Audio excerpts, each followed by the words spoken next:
Hello, I'm Dr. Ward Dean, Medical Director for Vitamin Research Products. The first International Anti-Aging Conference, which was sponsored jointly by Vitamin Research and International Anti-Aging Systems, was held on June 17th and 18th, 2000 in Monte Carlo, Monaco. The conference attracted scientists, clinicians, and anti-aging enthusiasts from around the world. These tapes offer an opportunity to listen to the wealth of information that was presented. For those who were unable to attend the conference, it offers a hint of the experience that they missed. Please join me as I listen to one of the speakers at this breakthrough conference. I cordially invite you to join us at the next conference in Monaco next year, which promises to offer a similar roster of international specialists in anti-aging medicine. Our next speaker must be considered to be one of the most forthright and knowledgeable physicians to pursue the path of natural medicine. I know from personal experience that you can hardly pick up a nutritional newsletter or a health and lifestyle book without at least seeing his name in the credits. His own prolific publications have educated physicians and the public alike to the dangers of mainstream medicine.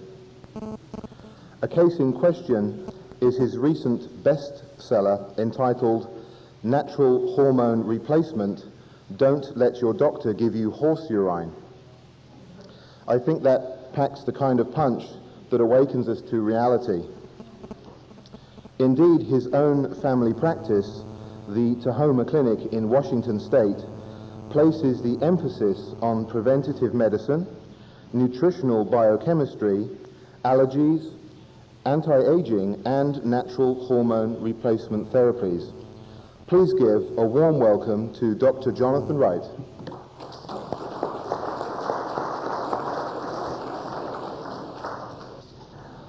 First, thanks to Phil Mykins, Jim Reed, and David Butler from IAS, as well as to Rob Watson from Vitamin Research Projects for putting on this whole conference. Thank you very much. I'm going to be talking about hormone replacement for men and for women. However, I'm also going to be talking about sex hormone-related cancers, the possible prevention of sex hormone-related cancers, and a recent study which will be published in a couple of months in a journal called Gynecologic Oncology, which reports on the cure, and I'm happy to say the cure, of 40 to 50% of cervical cancer stage 2 and stage 3 with nothing more than extract of broccoli. I'm not kidding. Naturally, I saved it till the end. I'm also going to be talking about some things that are in the books I've published. So we'll start with hormone replacement for women. Now, like most of the practitioners here, I was educated in the use of hormone replacement. Well, let's see, we could use that Premarin stuff, or we could use one of the synthetic estrogens, or perhaps later on we could use the patch. And even though I was doing what I thought, and you know, we all think we're doing the right thing, was called natural medicine, early in the 80s, a woman came on into my clinic and said she wanted a hormone replacement. She was having some trouble with her menopause, and by the way, she'd like a natural estrogen replacement, please, if she could get one. So naturally, after talking things over, I got out the prescription pad, started writing. Now, she could read upside down, which is one of those good talents you need when you go to see the doctor. You protect yourself against things. So I'd written halfway through the word, and she said, no, I don't want that Premarin stuff. I want some natural estrogen. Well, you know, they told us in medical school that horses were natural. So I still had the idea this was natural medicine. She says, no, look, that's horse estrogen, isn't it? Yeah. Well, if I'd wanted horse estrogen, I could have seen a vet. But I want identical to human estrogen, the stuff that I had in me maybe 3-4 years ago. I said, well, it's not on the market as far as I know. I don't know what she's thinking, but she smiled at me and said, well, I'm sure you can find some. I'll be back in 2 or 3 months. So she left. At that point, I was faced with something I hadn't been taught in medical school. Exactly what are those estrogens in the human body? Back to the textbook of OB/GYN. Now let's see. The major estrogens are estrogen, estradiol, that's the most potent. And then we have estriol, and there's all these little minor metabolites. That's what they are. What are the proportions? Nothing in the book. And if you care to look it up in a textbook of OBGYN these days, you're still not going to find in print the proportions of the major estrogens in the body. So I had to find out what those proportions were. Not only did we need the correct amounts of estrogens, we needed the correct dose if we could find it, we needed the proportions, we needed the timing, all of that. So I called some major testing laboratories and asked them, well, if you were to report results to me, if I were to send you a specimen of blood for checking for estrone, estradiol, and estriol, what are the ranges of normal? Well, many of the big laboratories said they could tell me perfectly fine about estrone and estradiol, but as far as estriol, excuse me, we don't measure it unless she's pregnant. Well, why not? Isn't it a major estrogen? Yes, but we only measure it if the woman is pregnant. Oh, okay. So we drew a bunch of blood on some young ladies and labeled them pregnant and sent them on in so we could get some results back. And then I managed to locate 2 or 3 smaller laboratories that did report estriol regardless of whether the person was pregnant. And with all of that and some statistical help from the laboratory manager, we came to the conclusion that the laboratories were telling us that the proportions of the major estrogens in the body were roughly 80% estriol and around 10% estrone and around 10% estradiol, approximately, and that's about the best we could come to. So I called up a pharmacist friend, Ed Thorpe at Cripps Pharmacy in Vancouver, BC. One of the advantages to practicing medicine in Seattle is we're not too far from a national border, and sometimes that's a big help. When we had the big tryptophan trouble in the States, folks we were working with who really needed tryptophan could just drive up to Vancouver and buy it. And Ed was doing pharmaceutical compounding in the late 70s and early 80s, and we didn't have a compounding pharmacy in Seattle at that time. So he put together the 3 hormones in those proportions and asked, well, what sort of doses did we need? And someone had fortunately published in the AMA journal that estriol, which was the major component, was roughly, around one quarter the strength of Premarin. So we adjusted the doses accordingly. And Ed decided to call it triple estrogen. And that's where the triple estrogen replacement got started, was with Ed naming it. And it actually got started with the woman who came in and told me she wasn't a horse. And I think we learn a lot by listening to our patients. That should have been obvious to me and to all the other practitioners out there. But I learned that very emphatically from her. We got it put together and called it triple estrogen. And as it's a natural product, I didn't even think of patenting this stuff. Now, guess what? If we'd been able to hang a patent on it, why? But on the other hand, the patent system, although I believe in it very, very firmly for science and for industry and progress in general, and I definitely am a free market libertarian sort of person, the patent system, in my view, is the biggest hindrance to progress in medical science that we have. And it also perverts the way medicine has gone for about the last 100 years, because everyone wants to go where they can get a monopoly on the treatment, make a lot of money on it. Hey, making money is a very good thing, but it also has really perverted the direction of medicine. So anyway, we didn't hang a patent on it, and about the same time, as you know, John Lee had been coming out with his books on progesterone, and DHEA was sort of in the air a little bit. We started out with prescribing, this woman was the first, her triple estrogen and progesterone, and a bit of DHEA, which, as you'll hear in a little bit, sometimes metabolizes through to testosterone and sometimes doesn't, and we really need to keep track of that. Now, in 1996, we decided it was about time to actually verify that what we were doing was correct. But this was a pilot study, the first publication we were able to find. You know, before doing a publication, you always want to do the literature search and see what everyone else has done and credit folks who've gone before and find out if you're really doing something that doesn't bear repetition. But what we found was that in 1996, there still wasn't a study in the literature anywhere that reported on the proportions of estrone, estradiol, and estriol in women who were healthy, nowhere near menopause, not pregnant, not taking birth control pills, etc. Notice that the quantities of estriol, and notice the units of measurement across the top are the same. The quantities of estriol in all these young women were considerably greater than the sum total of the estrone and the estradiol in nearly all cases. And if we get over here to this thing called an estrogen quotient, which was designed by an oncologist by the name of Henry Lemon at the University of Nebraska Medical Center. The estrogen quotient, he said, or as he defined it, was the sum of estriol divided by the sum of the estrone and the estradiol. A simpler way of saying that is there's simply a lot more estriol around than the sum of the other two.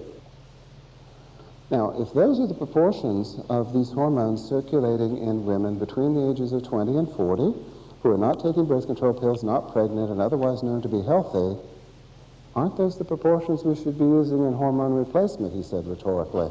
Of course they are. If we're going to be replacing hormones, let's replace the hormones that were there. Sometimes when I'm trying to explain natural medicine, what I try to explain is the principle is really, really simple. We don't have to be original. We don't have to be great thinkers. We don't have to be innovators. All we have to be is dreadfully good copycats. Just take a look at the original blueprint, what was there, and then try to replace what's missing, take out what doesn't belong, that's called detoxification, of course, and try to make the whole system work as it was originally designed to do. And if these are the proportions that we're finding, well, those are the proportions we should be using. Now, someone, of course, has come up with an improvement on nature called bi-estrogen. I don't buy that estrogen. Namely, they've put together estradiol and estriol and kicked out the estrone and said, that stuff's carcinogenic, we shouldn't have it. Well, excuse me, this stuff over here is carcinogenic too, and it's my opinion that if the original blueprint again contains all three estrogens, there's got to be a reason. We don't have that many evolutionary or creationary, whichever we'd like to believe in, mistakes. There must be a reason for it. Maybe it's a signaling molecule, maybe it does something to another receptor we don't know about, whatever. So when someone comes up with a placebo-controlled, double-blind, crossover study that shows me that nature, evolution, and creation have made an error, fine, I'll go along with that placebo-controlled, double-blind, crossover study. But until we have that sort of a study, I just as soon copy what is originally there. If we've got an old Ford, let's use old Ford parts to replace whatever breaks down. If we've got a new Lamborghini, excuse me, new Ford parts won't fix it. It's going to take the Lamborghini parts. So these are the parts we work with triple estrogen, and that's why. And likewise, we try to follow the original timing. Proportions, total quantities, and timing. That one's fairly simple too. I'll ask a woman who is asking about hormone replacement therapy, what was your cycle when you were cycling? Was it 25 days? Was it 28 days? What was it? Well, that's the cycle you should follow, because that's what your body did. Do you happen to know when ovulation occurred? Some women do. Say, oh yes, I could tell, I got this little pain, and others don't. And those who could tell will say, well, that's when the progesterone surge comes on. Certainly there's always a little bit of progesterone in everyone's body, but that's when the surge comes on, so that's when the progesterone should be started, and then the both of them should be continued until it's time for the bleeding cycle. Excuse me, I'm going to have to bleed until I'm 95 years old? No. Most of the people, let's take a survey right now. How many people want to have menstrual cycles if they're female until they're 95? Not too many. Most don't want to. What we found is it's very possible to use a dose that can be cycled, give the hormone receptors, which are just as important as the hormones, of course, their custom number of days off, and yet not have bleeding during that time and still achieve the benefits for bone and for the cardiovascular system and for brain. Which brings us to why should we replace the hormones at all? Isn't menopause natural? Well, menopause is certainly a natural thing. Happens to everyone at a certain time, whether they like it or not. And that's natural, so shouldn't we just allow it to happen? And should we really be in there replacing hormones? That isn't exactly natural, is it? No, it isn't.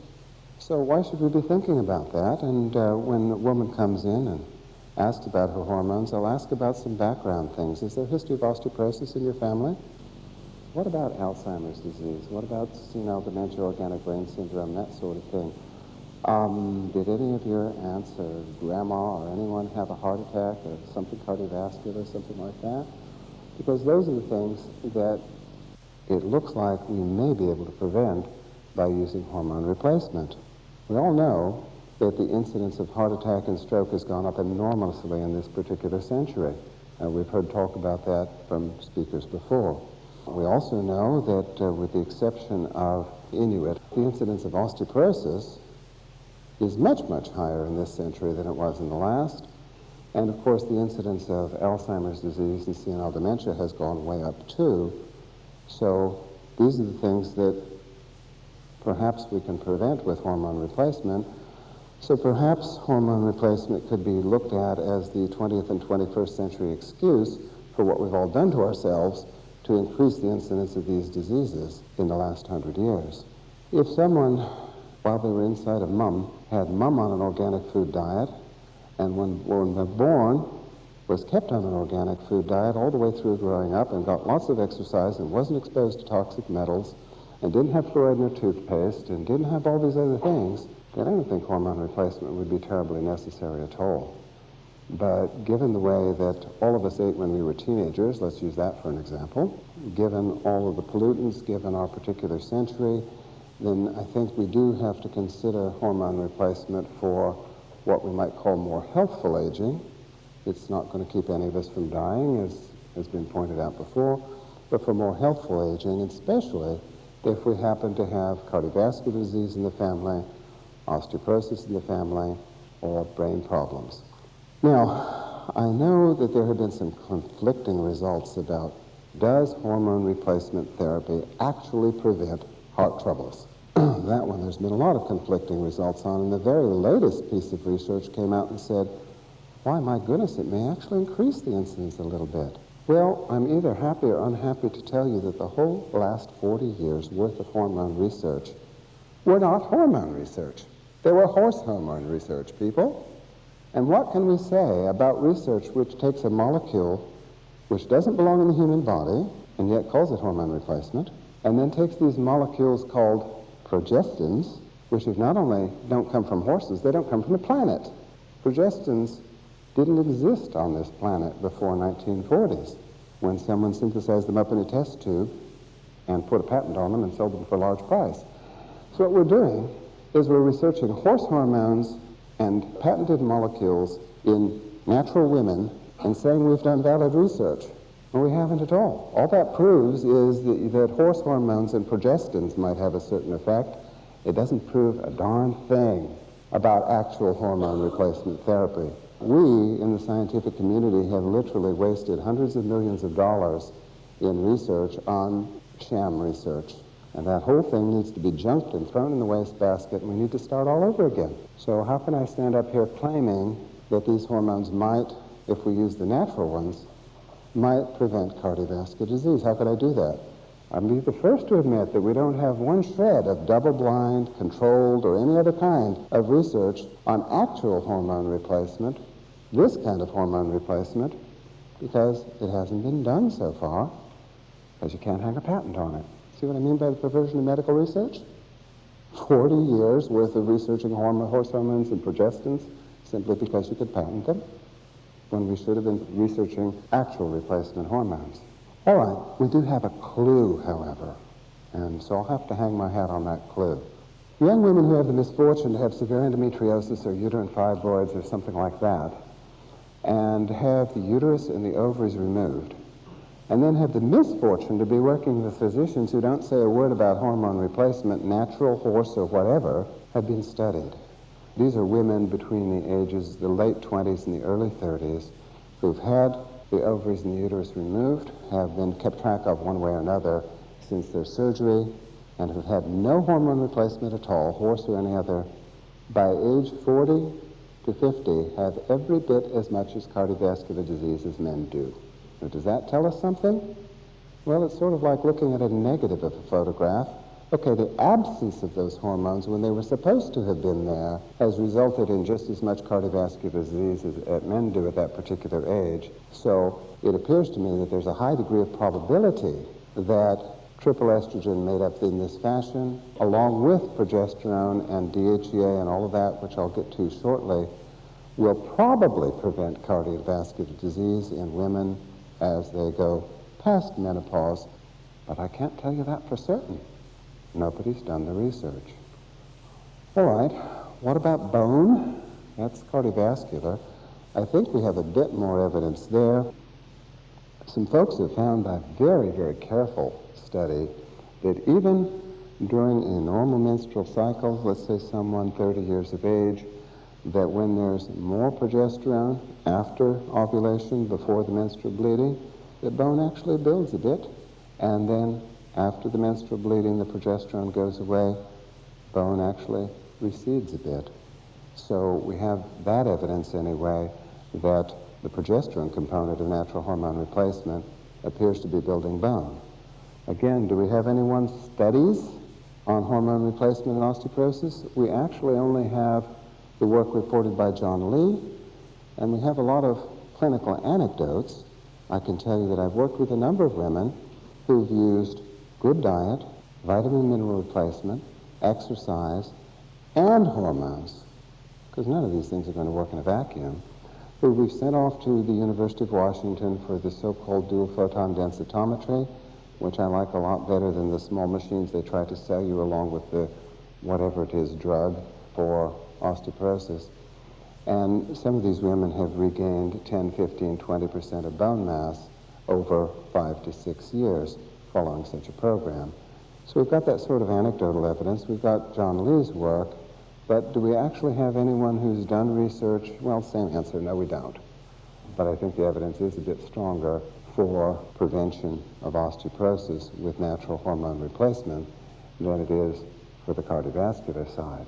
We get down to the other thing that natural hormone replacement in women is said to work against, and that is deterioration of the mental faculties. There, I'd point to some basic science research recently reported from Rockefeller University, rather than the horse hormone and progestin research. Now, the horse hormone and progestin research there initially looked rather good. Columbia University study, 1,100 women. This group had been maintained on horse hormones and perhaps progesterone, and this group hadn't. And what they concluded was they could cut the risk of Alzheimer's and senile dementia from roughly 16% to roughly 6%. That's a pretty good cut. But there's been some dispute of that recently. So for a moment, going to the basic science research then, the scientists from Rockefeller University were using rats. And they used their neurons, and they were examining the formation of amyloid peptide in the neurons. They were using both normal rat neurons and, I didn't understand why, but neuroblastoma neurons. And in both types of neurons, they found, well, here's the formation of the beta amyloid stuff, and that's, of course, the stuff that is found to clog up the brain cells in Alzheimer's disease. And then, for the female rat neurons, they went and treated with estrogen. They didn't use horse estrogen. Wasn't that nice of them? They used estradiol. The male rat neurons, and there's a lot more of us male rats, as any woman will tell you, than female rats. For that, they used testosterone. And what they found was when they used the sex-appropriate hormone, there was a lot less formation of the amyloid peptide, and a lot more was processed into what they called harmless peptides in the brain that did not clog up the brain, and one would hope would therefore mean that we wouldn't have as much tendency to have Alzheimer's disease or senile dementia. Now, if we want to be really scientific, we have to say that's if we're a rat. But probably that can be extrapolated to people. So in all of these things, hormone replacement, in my opinion, has a high degree of probability of cutting down on the risk and preventing a lot of this disease, cardiovascular diseases, osteoporosis, mental deterioration, but I can't say for sure that we've got the research, because we don't. I can just say that there's a high degree of probability that we can prevent those things. With the triple estrogen, we usually have folks start with a dose of 2.5 milligrams. Now that's a median dose. Some require more, some require less. We ask women to start that on the first day of whatever their own natural cycle was. What I mean by that is 25, 28, 33 day, whatever it was. We'll then use progesterone coming in at what each woman estimates is her mid-cycle ovulation time when she was ovulating, day 10, day 12, day 15. And those doses are usually around 25 to 30 milligrams. I was quite happy the first time I met John Lee that he liked 30 milligrams, I liked 25 milligrams, so we could be friends, you know. If he were out there at 500 milligrams, we would have a big disagreement, or if I were, too. Both of those carried together to the end of the time when we're going to give the receptors a bit of a break. Now, is there any proof that we must give the receptors a break? Well, no, there isn't any proof of that either. We're just copying nature as best we can. The receptors appear to be programmed for a break periodically for 40 years. So why should we override that? Again, I can only point to animal research to say that overriding that in animals appears dangerous. Estriol in animal work has been found to be either anti-carcinogenic or neutral, with two exceptions. And that's if the estriol is given every day without breaks. The longer it's given without a break in the estriol administration, the more likely it is to turn carcinogenic in experimental animals. The other time when estriol is thought to become carcinogenic or shown to become carcinogenic is when the dose is way too high, much above what that animal would ordinarily have in it, and then, yeah, it can become carcinogen. So it appears that at least from animal research, it's been shown that if we use unphysiologic doses with unphysiologic timing, or one might say unnatural doses with unnatural timing, then we're going to have a problem. But if we stick to doses with some breaks in them and physiologic doses, we don't have a problem. And we would hope that that would extrapolate to women. Pretty obviously, we're trying to raise research money to try to prove out or not some of these things. There's a group in the States called the Professional Compounding Centers of America. It's made up of compounding pharmacists and their suppliers. At the convention they held in February, members of that were kind enough to contribute some $15,000 to extend the research we've done here. This is a pilot study, 28 women only, or 18 women only, excuse me. And the first thing we're trying to do is persuade, for a bit of money, 100 young women to come in and get their blood drawn so we can go to 100 women and establish the proportions of estrogen. That's a far cry from the sort of research that really needs to be done, tracking many women for many years to see about risks as well as benefits. But again, the money isn't there yet. The PCCA people, Professional Compounding Centers of America, were kind enough to contribute just a bit so we could at least get off the ground with some basic research. Now, what about other hormones for women for hormone replacement? We always use DHEA. Why?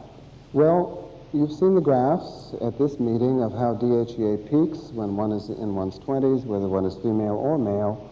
DHEA peaks and then goes into a decline. And by the time menopause arrives, DHEA is almost always at very low levels. So we'll use a bit of DHEA too, for two reasons. One, for DHEA itself. Why does one want DHEA itself? Well, there's been enough research with DHEA anyway. I know that companies are frantically trying to make a DHEA analog that's patentable. And once they do, there'll be a lot of pressure on the over-the-counter market for DHEA, I'm sure. But fortunately, that hasn't happened yet. And there has been enough DHEA research to show that, as I think everyone here knows, that it can prevent a certain proportion of cancers. It appears to be a major modulator for the immune system. And whether or not it's going to be a longevity hormone, well, some of us have to live long enough taking DHEA compared to those who don't to see. We don't have that research yet. In humans, there's certainly plenty of it in animals showing that it's a longevity hormone. But for people, again, we can only give anecdotes. Well, anyway, we use DHEA for women, usually 10, 15, at the most 25 milligrams. And that one, since the adrenal glands don't appear to cycle that monthly at all, if there's any cycle, it's a longer one. We have folks use that every day. We were also looking to see whether estriol had any consistent cycling at all. We couldn't find any consistent pattern to estriol, serum estriol. These are all from serum measurements, by the way. As you know, DHEA metabolizes through to a variety of things, and one of the things it can metabolize through to is to testosterone. Now, some women are quite efficient at taking the DHEA through to testosterone, and some women aren't. So we'll usually start with the triple estrogen at 2.5 milligrams. Again, some more, some less. One needs to adjust that according to response. The progesterone around 25 milligrams, the DHEA anywhere from 10, 15 to about 25 milligrams. And one can almost always tell when there's too much DHEA because she'll come back and say, excuse me, is that where my acne came from? Almost always, 99.9% the DHEA, and the DHEA dose is reduced and the acne goes down. So after starting those three, then the nurse I work with will ask the woman to turn in a 24-hour urine collection. I'll explain why we use 24-hour urines consistently in a moment. And we'll get that checked for estrone, estradiol, estriol. We want to stay within a physiologic range. We pay attention to both her response and the test. We'll get it checked for progesterone adequacy or not. We'll get it checked for DHEA, and at the same time it's checked for testosterone. And if her test shows that testosterone is now within a woman's physiologic range, even though she's not taking testosterone, but just DHEA, well, we'll leave her with the DHEA, and we don't need to use testosterone. More often than not, though, we found over, it's been 18 years now, that even with DHEA, the testosterone level is either very low normal or subnormal, and we'll have to bring in some testosterone, too, at that point. Testosterone becomes increasingly important the further one gets past menopause, particularly women who, for whatever reason, decide to start hormone replacement in their 70s or even 80s, certainly report that, yes, they're feeling some better with the bioidentical hormones. So women who start in their 70s and 80s, in addition to reporting benefits from progesterone and estrogen, actually comment more on the effect of testosterone than nearly anything else. And what I'm hearing a lot of is, I'm stronger. Makes sense. Testosterone seems to be the most important anabolic steroid for building muscle and for building bone. One can tell that. Common sense, taking a look at a couple of 8-year-olds of opposite sex and then taking a look at the same two when they're 18, who's got the bigger muscles and the bigger bones, and it seems to be the testosterone that did it. So women will tell me, well, I can lift the sack of groceries better, I can pick up my grandchildren better, I can go out and pull more weeds without getting fatigued. And a very important application is for strengthening the heart. For women in their 70s and 80s with congestive heart failure, testosterone is one of the more important things they've found. Can't tell you how many serum testosterones we've run and found to be close to zero in women who come in with a spot of congestive heart failure, and we'll have them use an adequate amount of testosterone, and it's definitely a help. I'm going to go over to male hormone replacement in a moment. First, I'd like to illustrate why we use a 24-hour urine specimen so doggone often. Well, for one, it's traditional, quote unquote. It's been done since the 40s and 50s to use the 24-hour urine and look at the 17 keto and the 17 hydroxysteroids. But there's a second very practical reason. On a 24-hour urine specimen, we can get the following done. We can get estrone, estradiol, estriol. We can get progesterone measured. We can get DHEA, etiocalanolone, androsterone. We can get pregnenolone measured. We can also pick up cortisone and cortisol. And lastly, aldosterone. And we can get all that measured for less than $200. All right? Well, you can do that on blood, too. Costs a heck of a lot more money. I like to measure this on everyone who I've got on any steroid. Why? There are a lot of interrelationships, that's why. Dr. Jeffries, who wrote the book Safe Uses of Cortisol, fairly famous one in the States on cortisol replacement for people with weak adrenals. For example, he pointed out that if one gives cortisol and cortisone, why the adrenal androgens are likely to go down. There's sort of a cross-inhibition here. If we have someone take cortisol and cortisone, the DHEA levels and the other androgens are likely to decline. We have a woman take DHEA, it might stay as DHEA, it might end up as testosterone, we don't know. It's already been pointed out that people taking pregnenolone are doing just about the equivalent of playing the lottery. Some folks take pregnenolone, and a whole bunch of it ends up as cortisone and cortisol and doesn't go anywhere else. I ran into 2 consecutive fellows who were taking 25 milligrams of pregnenolone, and very fortunately I was able to persuade them to do this comprehensive profile, and both of them had 3 to 4 times as much of the estrogen group as they should have, and very little else was increased. The cortisone wasn't increased, the testosterone wasn't increased, but they had loads of estrogens. There are very many of those sort of interrelationships when we're working with folks with something that potentially is as powerful as a steroid, even if it is a natural steroid in a physiologic dose, or at least we hope it's a physiologic dose, it can upset the interrelationships of all of these steroids. And I really like to look at all the steroids before dosing with a steroid, with one exception. If someone's been through menopause, I figure that probably her sex hormones are low, so let's start with those and then let's get the test.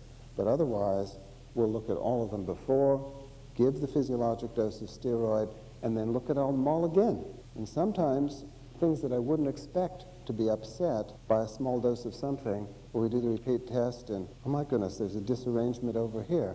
Was it due to the steroid we gave over there?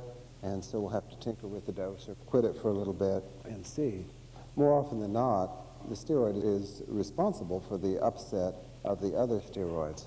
So given the comprehensiveness of checking all of the steroids for a low price, I do a lot of the comprehensive 24-hour urine testing. And yes, we do spot checks sometimes on saliva or on blood or whatever. But another thing, I suppose, is I've been doing that for 18 years. I've gotten very accustomed to looking at all of the steroids laid out and what may or may not happen when we use an individual steroid. So anyway, that's the sort of testing I prefer to do in most cases. Okay, getting over to hormone replacement for men, and what I'm mostly going to focus on is testosterone and cardiovascular disease. That it appears to me that testosterone is one of the largest missing pieces of the puzzle for cardiovascular disease for men. Now, certainly other things are important too, why there's cholesterol and HDLs and LDLs, and there's homocysteine, and there's the new business about inflammation in the cardiac arteries, which looks very real.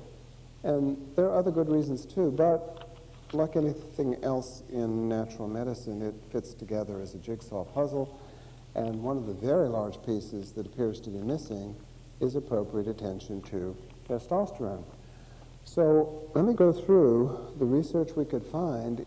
We were fairly surprised was that there wasn't a great deal of research, but there's a good reason for that that came about in the late 40s and early 50s. We'll go over that too. We all know that testosterone research seemed to get started with Dr. Brown-Séquard, but he wasn't doing species-specific medicine. He was taking, as you know, chicken testicles and transplanting them to other chickens. That was specific enough, and getting some rejuvenation in whatever you call the little thing on the top of the chicken, or the rooster, that is, and getting some rejuvenation in crowing, which us guys do very well, and the rooster testicle transplantation did that. But then, as you've read, he transplanted the rooster testicles to people, and he had a bit of a problem with the persistence of the effect not being there, and so the whole thing fell into disrepute in the last century, the last part. Well, testosterone research seems to have picked up again right during the Great War, the First European War, when a Dr. Rosving found a young, healthy, but otherwise somewhat dead soldier. And what I mean by that is he'd been a young, healthy 18-year-old until he was shot through the head by someone, and took the testicles and transplanted them to a 70-something-year-old fellow who had gangrene in both feet. Now, Dr. Rosving was quite lucky. He had no cyclosporin. He had no rejection suppression stuff available. He didn't do a tissue match, nothing. And yet, the testicle transplant took and apparently thrived because with no other treatment, the gangrene in the feet went away with just simply the transplantation of testicles from the unfortunate young soldier to the 70-year-old. Well, that certainly got a lot of people interested when it was published, so there was quite a lot of attempted testosterone research in the 20s and the early 30s.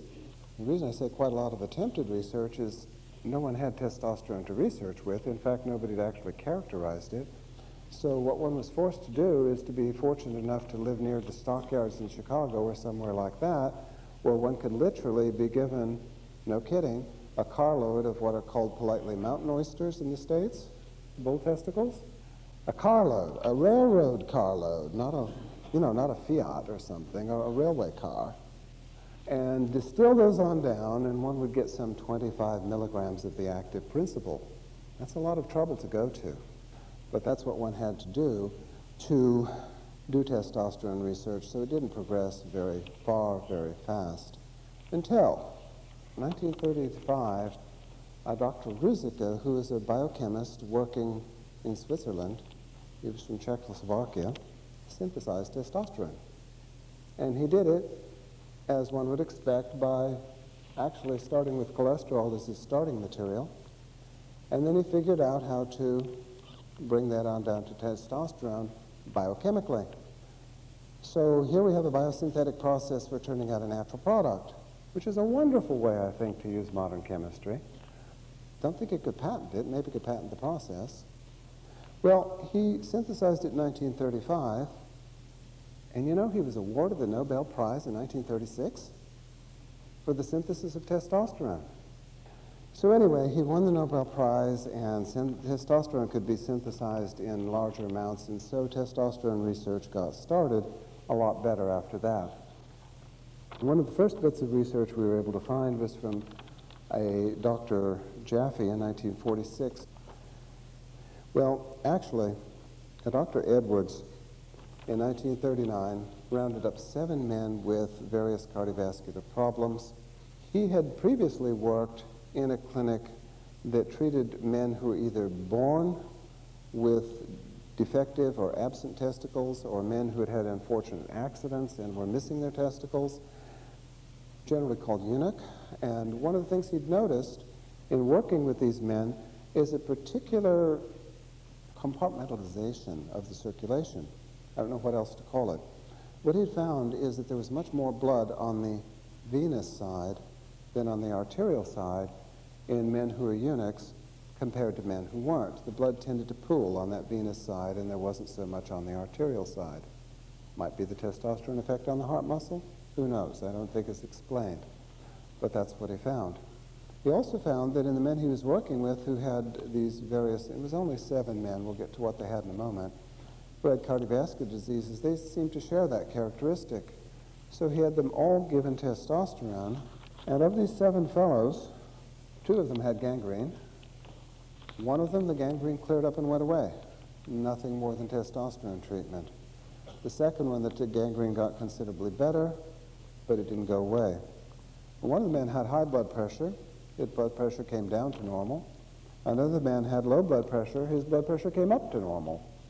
They were all in to see him because of intermittent claudication, difficulty with walking very far without having to sit down because your legs are cramping. And all of them, there was a significant improvement in the ability to walk before the legs would start to cramp with nothing more than testosterone treatment. So that was some early innings type of research. In 1946, there's a report from a Dr. Lesser who worked with 100 folks who came in to see him because of angina.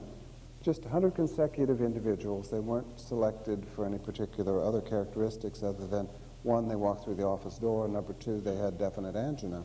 92 were men, 8 were women, aged 34 through 77. Had everyone given testosterone. Now, in the early testosterone work, they really were using testosterone. I'll emphasize that, please. What they were using was testosterone, which was esterified, and for the chemists in the group, well, all that means is we have the testosterone molecule here as testosterone, and appended to it an oxygen molecule, and then appended to that another natural molecule, propionate, cypionate, something like that. Why would one want to do that? Because when one injects it, then the body slowly breaks down that esterification, the oxygen bond, and releases the testosterone slowly. But when it is released as testosterone and not as something else I'll get to shortly. So anyway, they were given testosterone. He reported some quite remarkable results, namely 51 of the 100 people had their angina completely disappear, even exercise-induced angina, and that effect lasted for 2 months after the testosterone was discontinued. Now, he did a little bit of, for his own satisfaction, it wouldn't be called scientifically controlled, but a little bit of blinding, namely, he gave a number of the people in dummy injections of sesame oil, which was the carrier for the testosterone, and as long as he gave them the sesame oil, they didn't get any better, but the minute he started introducing the testosterone, then the improvements started in. So he felt he could attribute it to the testosterone and not the sesame oil and not the act of injecting. Well, that was 51% where the angina went away completely. Another 40% had what he called a moderate improvement, which was better than 50% reduction in exercise-induced angina, and again, lasting for 2 months after the testosterone was administered. So the only change they were making, they were not changing diet, they were not asking people to exercise more or less. Nobody got vitamin E, nobody got coenzyme Q10, nobody got any of the other treatments that we all advocate. They only got testosterone, and yet still there was this kind of improvement in angina. Overall, 91% of the people improved, 51% the angina disappeared. 1946. And the next piece of good testosterone research we could find was 1977. Maybe we didn't look very hard? Not really. I like to just ransack the libraries. And not only the Medline, but we sent a team of naturopathic students to the University of Washington Library to dig out everything they could find. They came back with a stack of articles about yay high, and there's this big gap between the 40s and the 70s in testosterone research. What happened? It's called methyl testosterone. Methyl testosterone, as again I'm sure most of you know, but for those who don't know, is a patented perversion of testosterone. One takes the testosterone molecule, puts a methyl group on it, and we have something that never existed before on this planet. But we can patent it. And so there was one other, quote, advantage, unquote, to methyl testosterone, namely, one could swallow the stuff, and it absorbed a lot better than just plain testosterone. Now, the drug companies, I'm sorry about the editorial, but politics does get into science all the time. The drug companies have tried to persuade us all that steroid molecules don't want to absorb if we swallow them, unless they're changed in some way. We can't use cortisone, we've got to use prednisone. Instead of testosterone, we want the methyl testosterone, etc. That's not true at all. It's just a matter of dose. I've worked with people who've insisted on taking their natural steroids by mouth, even though I tried to dissuade them. They get through. We get measurable amounts in blood and urine thereafter. And as you know, most people still are swallowing their DHEA, and they're getting the effects. It's just a matter of dose. But methyl testosterone, a much smaller dose, will absorb, and besides that, we can patent it. And so everyone was being given methyl testosterone, and research was being reported on methyl testosterone, and then, oops, it was noticed that it was associated with a higher risk of liver cancer and a higher risk of causing angina, not fixing angina, but causing angina and causing cardiovascular disease. And the majority of physicians at that time, at least in the States and Western Europe, were men. Now, us guys know better than to take something which might cause cancer. How come we didn't think of that for the ladies in Premarin? I'm not sure. I think what that proves is that we need more women in medicine. But it got dropped just like that, and testosterone replacement got a very bad name. Oh my, don't take that testosterone. It'll give you liver cancer. It'll give you angina. And so even the idea of natural testosterone, identical to natural, really didn't come up much at all, except perhaps a little bit in Denmark and Germany, which I'll get to later, with a Dr. Moller. It was dropped, and again it was dropped because someone had invented a patentable molecule. Yes, they could make a lot of money, but it caused a lot of trouble. Sort of a theme of mine. You go patent something natural, and you're just as likely to cause trouble as not, and likely to change the whole course of treatment in the wrong direction. All right, 1977, Dr. Jaffe reported a randomized, double-blind, placebo-controlled, and everything else study on 50 men who had ST segment depression on their cardiograms following exercise. He had a placebo group, he had an experimental group. He found in the group that took actual testosterone and not placebo, 32% of the men had normalized their cardiograms. They went from having ST segment depression. And you know, this is objective findings. That your insurance company will cover. They won't just cover you if you say you feel better. You have to have an objective finding that says you're better. 32% of the men had gotten rid of the abnormal electrocardiographic finding in 4 weeks, and in 8 weeks, 51% of the men, their electrocardiograms had normalized with simply testosterone. The placebo group, 0% normalized in any time. So Dr. Jaffe was able to show an objective improvement on a cardiogram with testosterone using the best randomized double-blind placebo-controlled model. In 1995, some Chinese investigators reported another double-blind placebo-controlled crossover. Now, there were other pieces of research between the 70s and the 90s, but I'm focusing on the double-blind placebo-controlled crossover stuff. They rounded up 62 men who had had a heart attack in the past 5 years. They rounded up a control group of 62 men who hadn't had a heart attack in the last 5 years. And they found that there was a statistically significant difference in the levels of testosterone in the two groups. The groups that had a heart attack had less testosterone than the ones who hadn't had a heart attack. Well, that was the first thing they found. And then they did their double-blind, placebo-controlled, randomized, et cetera, and they used two endpoints to follow. One was the degree of self-reported angina from the men, and the other was that objective finding, the electrocardiogram. Well, what they found was that in the ones who took testosterone, there was a 77% reduction reported in angina symptoms. And again, this is with simply testosterone.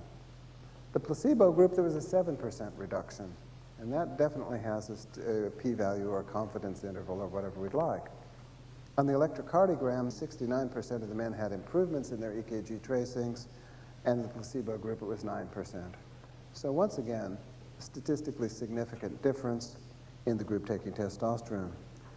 Dr. Phillips from Columbia in 1994 reported on men who had all had angiography, and they were all shown to have cardiovascular disease, specifically coronary artery disease. He found a significant inverse relationship between the level of testosterone and the degree of coronary artery disease. The less testosterone, the more coronary artery disease, and this relationship was even stronger for the free testosterone. Now we have, as you know, free testosterone and total testosterone. If I am going to do a blood test, we never, ever just do a total serum testosterone, because much of the testosterone, like much of the estrogen, is bound to something called sex hormone binding globulin. And when it's bound up to sex hormone binding globulin and a little bit to albumin, it's not available to strike the receptors and do what testosterone is supposed to do. It's the free percentage that is actually active. So one needs measure if one's going to be accurate, the free and bound testosterone. And Dr. Phillips found a stronger relationship between the free testosterone levels and the degree of cardiovascular disease. So, for you ladies out there, when your husband wants to take testosterone, it's not because he wants to improve his sex life. Never. It's because it protects the heart, of course. But there's proof. And there's no randomized double-blind crossover proof that it improves the sex life, is there? No, that's all anecdotal. Just a couple more things. I'll skip some more of the studies to get to Jens Moller. If anyone hasn't seen Dr. Moller's book, or books, they're really classics. Dr. Moller was a Danish cardiovascular surgeon who spent his career, despite being a surgeon, trying not to do surgery, having people take doses of testosterone for their cardiovascular disease. His two books are entitled, well, the first one was entitled Testosterone and its Relationship to Cholesterol and Cardiovascular Disease. And he says that didn't sell very well at all. So when he came out with his second book a few years later, he entitled it Cholesterol and its Relationship to Testosterone and Cardiovascular Disease. And he said that one sold a lot better. It was during the height of the cholesterol craze, I guess. Anyway, those books report on very many cases of cardiovascular problems that Dr. Moller treated with testosterone and the results. Some of the more impressive things in the books are pictures of perfectly gangrenous toes, all 10, looking black and purple and awful, and you know you're going to have to amputate. And here's the same toes 3 to 4 months later. Well, they're not black and purple anymore. They're only purple and pink. And here we are 3 or 4 months later, and they're not even purple and pink. They're only pink and red. And we go to a year later, and we have normal toes. Same toes, not Disneyland models. And what Dr. Moller had done in the interim is use testosterone. Now, I'm not at all up here to say that all we should do is ever give people testosterone. I'm big in favor of diet change, exercise, vitamin E, other vitamins, minerals, all those things we should be doing, in my view. But we do have the work of Dr. Muller to show us that testosterone is very powerful on its own in fixing gangrene. Besides that, the other two major points that Dr. Muller made was that testosterone is a powerful agent for improving carbohydrate metabolism. It helps to lower serum insulin. Have we heard about that? At this meeting, high serum insulin might be trouble. Dr. Muller also has in his book a table. Here's reported fasting blood sugars for a dozen individuals. They're all over 160. Everyone gets their testosterone. 6 months later, the same people, the fasting blood sugars are in the neighborhood of 120. And there's a very, very, very nice discussion at the end of his book, written by a biochemist, on all the interrelationships of testosterone to glucose metabolism. And lastly, Dr. Muller also showed, as the other investigators have, that electrocardiographic improvement can be brought on with testosterone and that angina will go away. In summary, there's enough research out there to show us that with decreased testosterone, we increase the risk of angina, atherosclerosis, particularly coronary atherosclerosis, type 2 diabetes, which is simply hyperglycemia, high cholesterol, elevated insulin, elevated triglycerides, elevated blood pressure, increased tendency of the blood to clot. All of those things are associated with decreased amounts of testosterone. So it appears that testosterone is a very major piece of the cardiovascular disease puzzle that I don't think we're taking enough advantage of for men. We could perhaps prevent a lot of the trouble that we run into if we did. Now, going from there then into sex hormone-related cancers. All right, well, over to cancers, and since we were doing men, we can finish off us guys and then go to the ladies and the broccoli and all that. What about testosterone and, oh my God, my prostate gland? Isn't it going to give me prostate gland trouble? Well, I think that the European, particularly the French outlook on testosterone and the prostate is a lot more practical than what we've had in the States. But of course, what we've had in the States has been very, very much influenced by pharmaceutical manufacturers. Who else?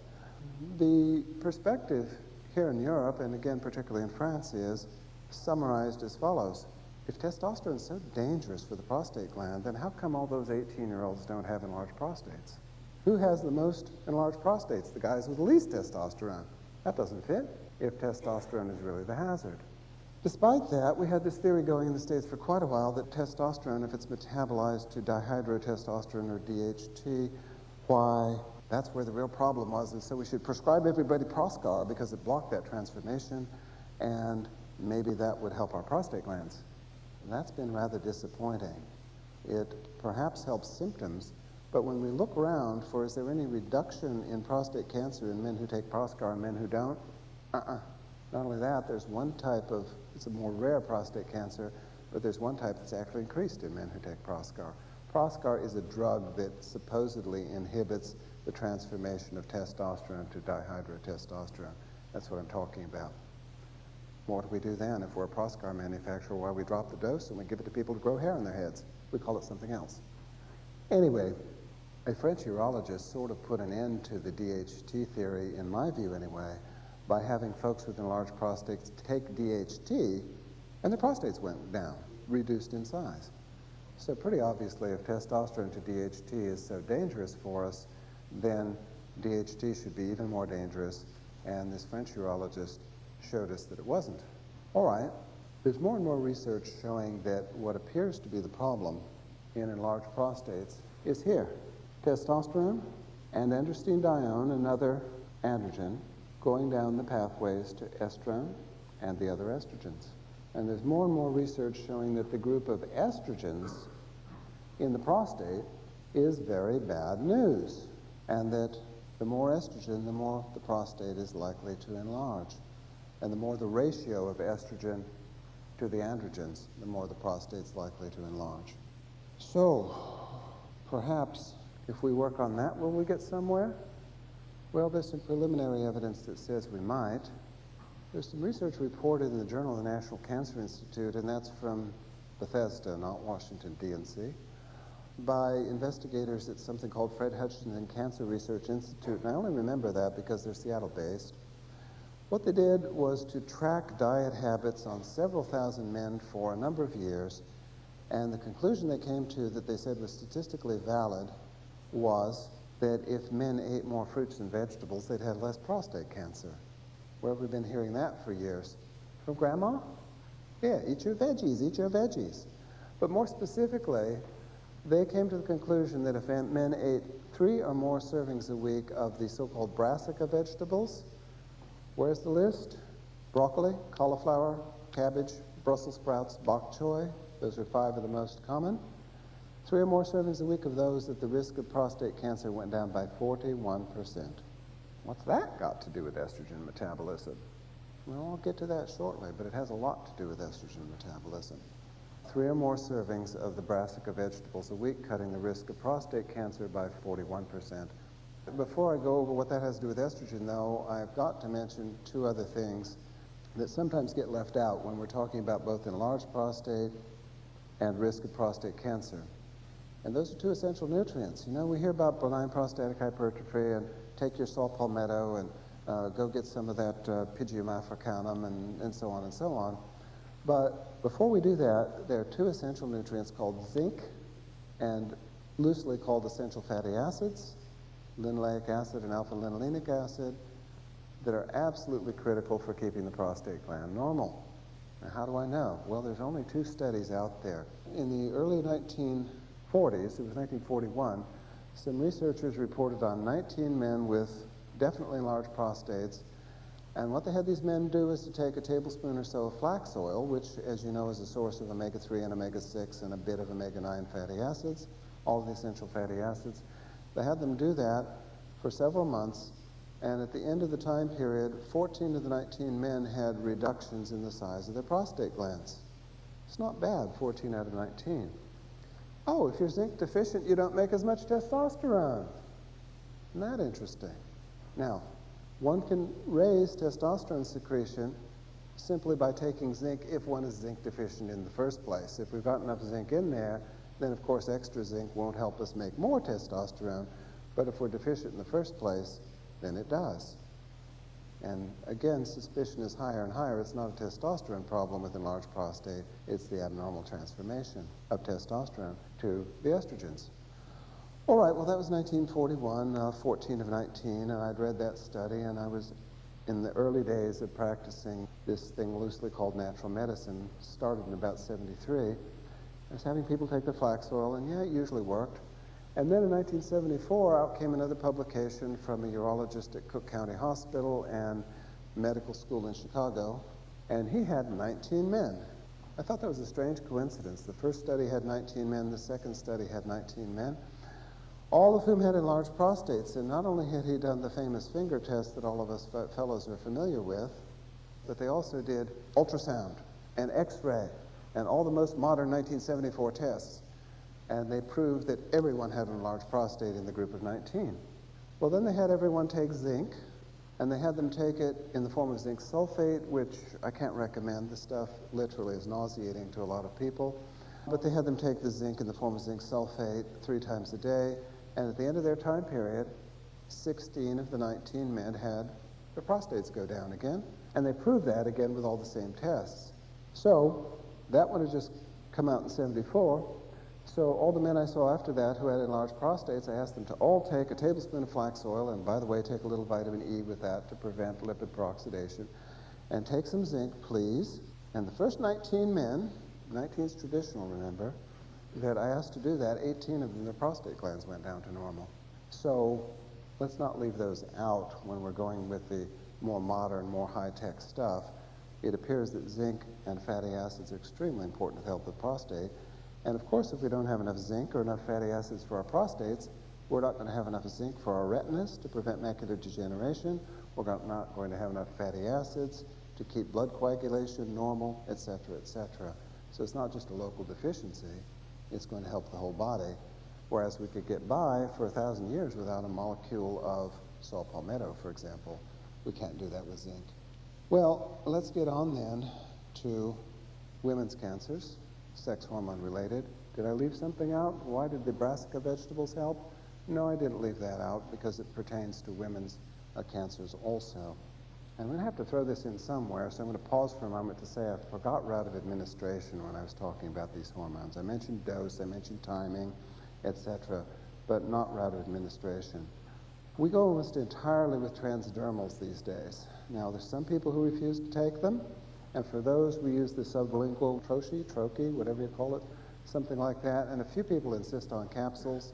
But the reason I don't like the capsules so very much is simply the business that we're trying to copy nature. Now, if one swallows a capsule of, let's say, estrogen, while it goes down to the gut, it's absorbed and bangs into the liver the very first, where the liver does its thing and then it distributes around the body. Well, of course, when estrogen is secreted naturally, it comes from the ovaries into the bloodstream, has its first pass all around the body, past the cells, and then the liver gets hold of it, so the liver doesn't get the first whack at it. Now, certainly rubbing a hormone on the skin is not quite the same as coming from an ovary or coming from a testicle, although it's a bit closer coming from the testicles, that's true, because they're closer to the skin. So it's not quite exactly physiologic, but it does come closer to the way that our bodies handle it. So we usually go with the transdermal creams. I was amused the other day by an article in one of the wire services saying that FDA had just approved a breakthrough in hormone administration. Why, they'd come up with a transdermal hormone gel for testosterone for men, approved by some company whose shares went up 50% on the announcement. They forgot, though, that compounding pharmacists have been doing that since the 1980s on an individual basis.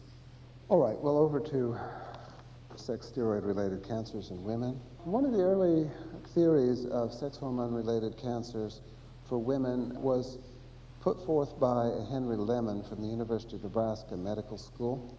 He was an oncologist, a gynecologic oncologist. The observations he made were from women who had recently had surgery for breast cancer. Now, his observations were published in the AMA Journal, of all places, in 1966. And in 1966, when one had breast cancer, yeah, one was likely to have surgery. But one was not near as likely to be fried with radiation or have one's immune system destroyed with chemotherapy in 1966 as today. So Dr. Lemon had a number of women he was working with who had not been radiated or chemotherapized. And what he had them all do was to collect that 24-hour urine specimen. And what he examined were the quantities of estriol, estradiol, and estrone. And he's the one who came up with the term estrogen quotient. The amount of estriol, which if you recall should be greater than the sum of these other two, estrone and estradiol. And what he was able to show is that women who'd had breast surgery and had the highest estrogen quotient, the most estriol, were most likely to survive for a good long time. And the women who had the lowest amounts of estriol and the higher amounts of estrone and estradiol were more likely to perish of their cancer in a short time. He even came up with a balance point. He said at 1, if the amount of estriol was exactly equivalent to the amount of estrone and estradiol, a 1.0 ratio, well, the higher you went above 1.0, the better off you were, and the lower, the worse. And 1.0 was kind of a median. So it was thought that perhaps estriol was going to be a major anticarcinogenic, and there's still quite a bit of evidence to that effect. The daughters of women who've had breast cancer, when checked with blood tests, are found to have less estriol in their bloodstream, comparatively speaking, with daughters of women who've never had breast cancer. There's that type of evidence. There's also the type of evidence that shows that in Asian women on an Asian diet, usually somewhere in Asia, that the proportion of circulating estriol is considerably higher than in North American Caucasian women on a North American Caucasian type diet, which frequently features, as we know, a lot of junk food and fast food, who have a lot of less estriol in their diet. And there's other epidemiologic evidence to the effect that there's an association between higher levels of estriol and less risk of cancer. Now, association doesn't necessarily prove cause and effect, but it certainly is suggestive. However, a fairly major review of sex steroid hormones and cancer risk, I thought a little bit unnecessarily dismissed the estriol theory and said that there were better theories. I'll come back to the estriol theory after we go through those better theories. One of them, which this review said was very, very firmly established, was that for premenopausal women with a familial history of breast cancer, the review said it was very well established that the adrenal androgens, namely DHEA, were lower. In premenopausal women, not postmenopausal now, but premenopausal with a family history of breast cancer, that DHEA was statistically significantly at a lower level.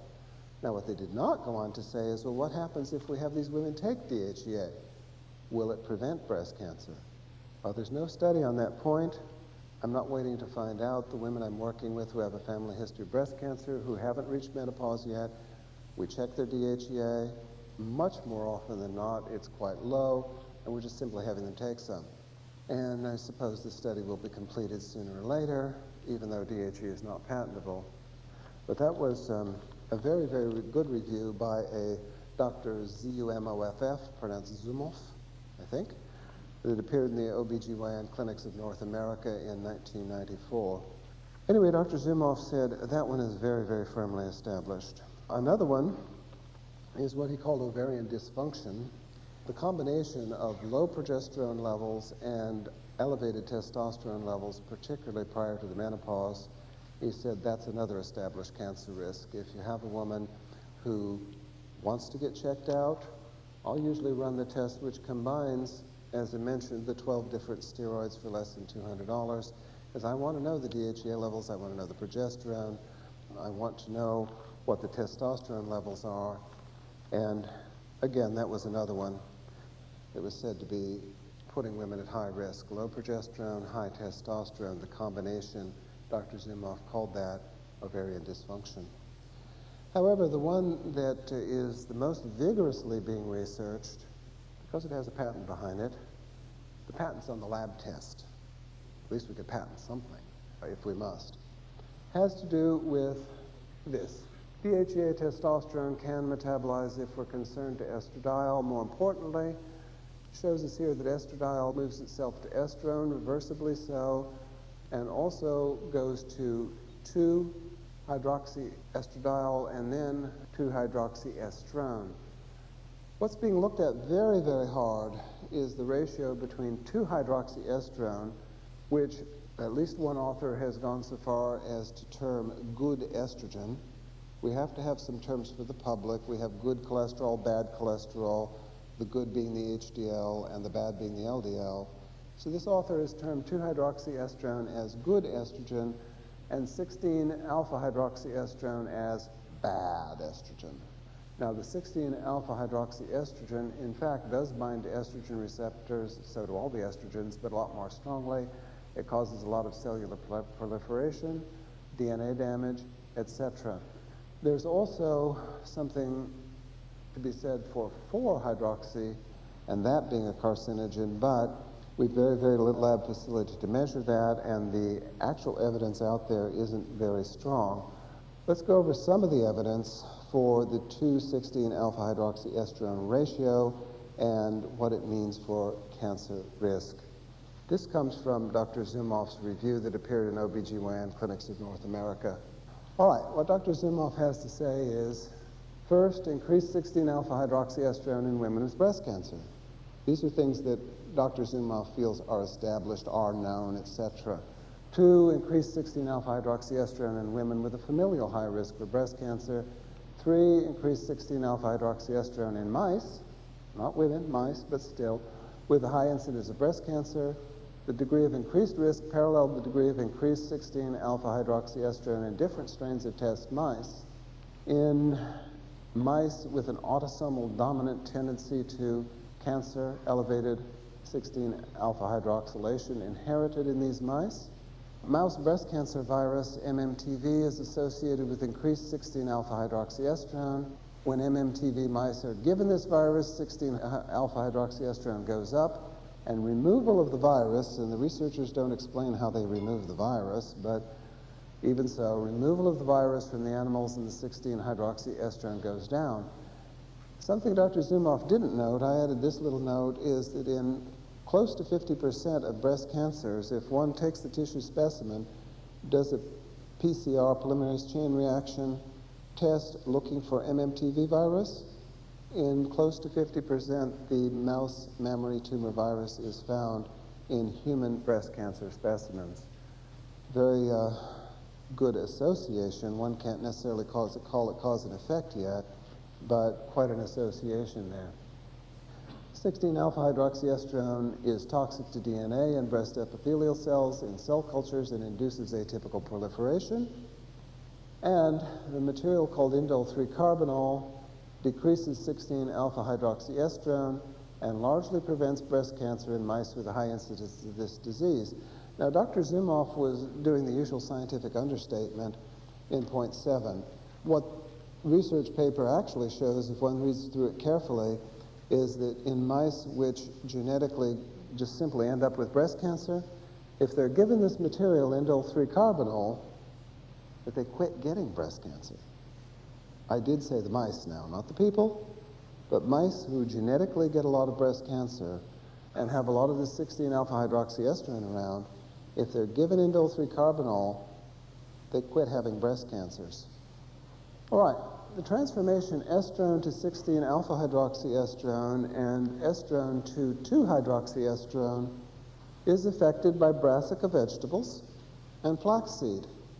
The material in the brassica vegetables that increases the amount of 2-hydroxyestrone, which remember is the good one, and decreases the amount of 16, which is the bad one, that material is indole-3-carbinol. And it's a natural constituent of the brassica vegetables. So that when one measures the 2:16-alpha-hydroxyestrone ratio, which, by the way, is very easily done on a single urine specimen, doesn't matter what time of day, what time of the period or cycle, what time of month, nothing. It's been shown to be a steady ratio. And then has the person either eat a lot of broccoli or cauliflower or bok choy or whatever they'd like, or take indole-3-carbinol, which is found in those things, the 2-hydroxyestrone goes up and the 16 goes down in the large majority. I'd love to say it works every time, but in the large majority, it changes the ratio. And Dr. Zumoff points out that it's rather a reciprocal thing. The more the 2 goes up, the more the 16 goes down, and vice versa. So right in here, we're affecting with brassica vegetables indole-3-carbinol, and indole-3-carbinol has been almost superseded by something called di-indolenyl methane, which is nothing more than 2 indole-3-carbinols stuck together, and it turns out that it's much more potent milligram per milligram than the indole-3-carbinol. So research is starting to be done now with di-indolenyl methane, which is another natural constituent of broccoli, cauliflower, etc., rather than indole-3-carbinol. I'm going to go back to male cancer for a moment. I did promise I'd have something to say about the brassica vegetables in male cancer. And here it is, namely that the brassica vegetables do the same thing in men. More 2-hydroxyestrone and less 16-alpha-hydroxyestrone. Is that how we're preventing prostate cancer in men? Rhetorical question. Answer, nobody knows. That is, on a direct scientific, we've proven it basis. I'd say it's very likely, but we haven't got the direct scientific proof. And remember, eating 3 servings or more of broccoli reduces the risk by 40% or so of prostate cancer in men. It's known to affect this ratio here. Now, I'm going to slide back to men for a moment before we come to what I think is kind of the blockbuster study that I'll be happy to tell you about. And that's here. The transformation of testosterone and androstenedione to estrogens, and remember in men we don't want that to happen, is affected by this flavonoid called chrysin. Now chrysin is an extract from passion flower, for what that's worth. A lot of men think that's very appropriate because it raises their testosterone levels.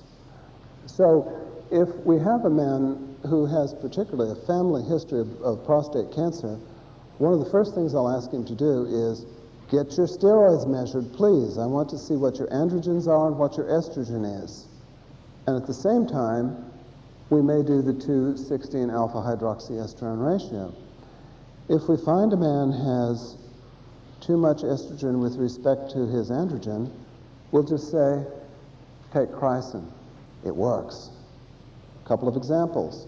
One fellow had himself a level of testosterone of 35, and on the urine scale, normal for men goes from 20 to 200, and his total estrogens were over 100. He took Chrysin at the rate of 500 milligrams 3 times a day, and within 2 months, his testosterone had gone from 35 to 210, and his total estrogens had dropped from over 100 to under 30. And we've had several other men who've had similar results, the testosterone going up simply because the estrogen wasn't being manufactured from it.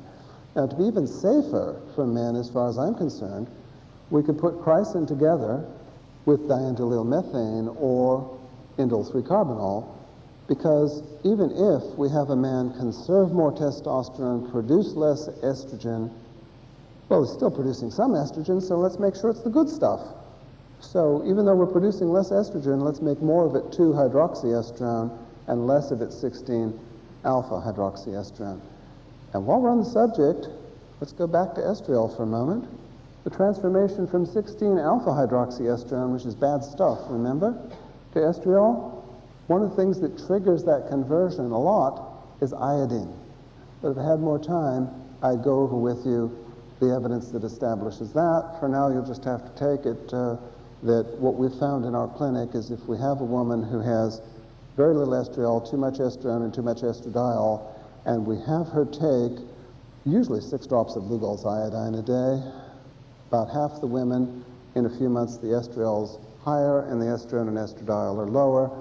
What I think we're doing is just simply stimulating this pathway and draining off the 16-alpha stuff, getting it to convert to estriol, and estriol is back to either the neutral or the anticarcinogenic side. So we can make use of iodine for this transformation. We can make use of brassica vegetables, indole 3-carbinol, or the diindolylmethane here. We can make use of Chrysin here. And up here, if you're trying not to put progesterone into a woman until you have to, let's say she's premenopausal, having some PMS, we all know about the use of Vitex, Vitex agonist, the herb. Apparently this increases progesterone levels by increasing LH. So more and more things are being found which enable us to, without as much risk, nobody's found any side effects to eating broccoli yet, or to taking diindolylmethane. One can also use flaxseed. Research was done with either 0, 5, or 10 grams, that's grams only, of ground flaxseed, and it was found to change that 2:16 hydroxyestrone ratio quite favorably again. So, more and more things are being found that enable us to manipulate steroid metabolism without the sort of risk that we have with patented molecules such as Arimidex, which has a list of side effects as long as one's arm. We can just use the Chrysin. All right, I will go over the research work of Professor Maria Bell and her associates from the University of South Dakota Medical School. Please wake up, this is important stuff, especially if we want to cure cervical cancer. Professor Bell was building on research that had been done at the Long Island Jewish Hospital with laryngeal papillomas. Now, for those who don't know, laryngeal papillomas are associated with the human papillomavirus, which is usually thought to be sexually transmitted, and yes, I suppose Monica got them in her larynx. With the people who had human papillomavirus, they were asked to take the indole 3-carbinol, and about half of them, the papillomavirus went away.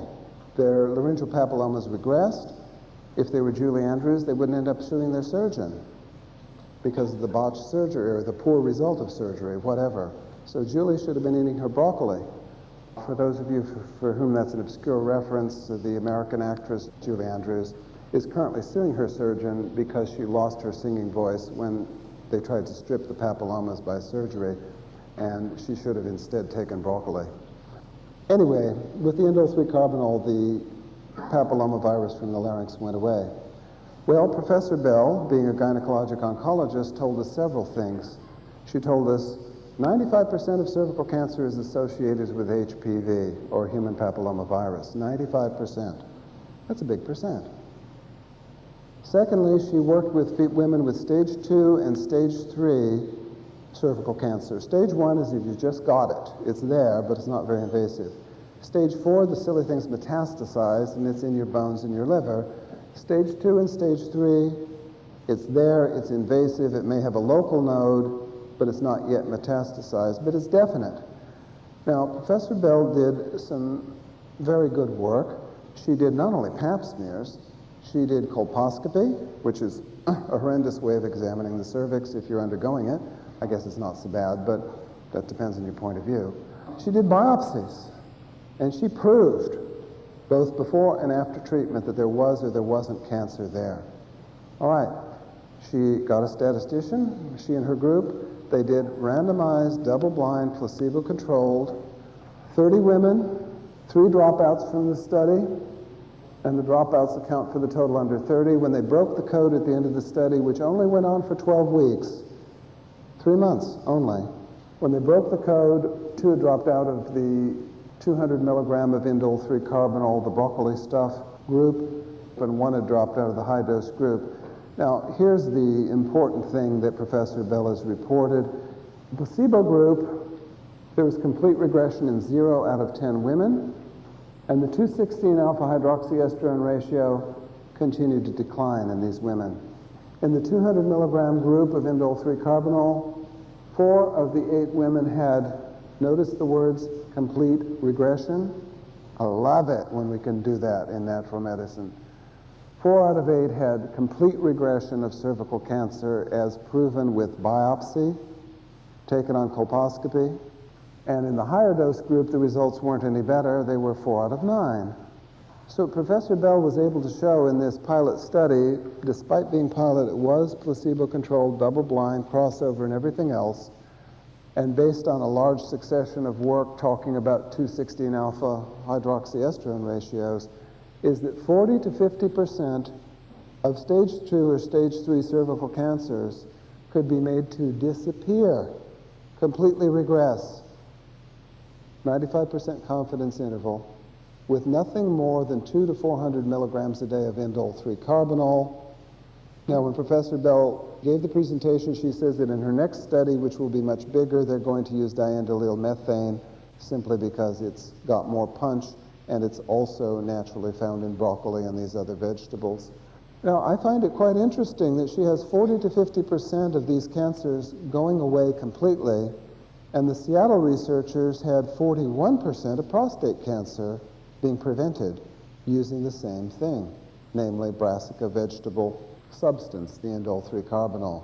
I don't know how many 100,000 women come down with cervical cancer per year worldwide, but if half of that, or 40 to 50%, can be cured and probably prevented, if we can cure it with this substance, then we can probably help women prevent it with this substance.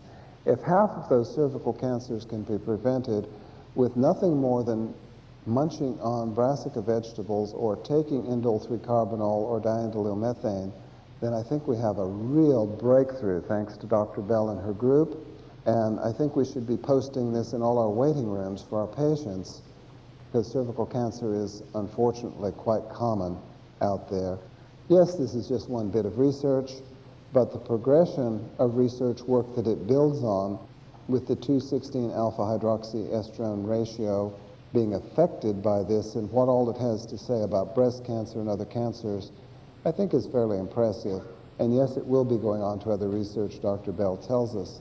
Now, it's quite possible to, on a single catch urine specimen, have any patient mail in a urine specimen and get the 216 alpha hydroxyestrone ratio measured if she wishes, or for that matter, I recommend it to men who are worried about prostate cancers.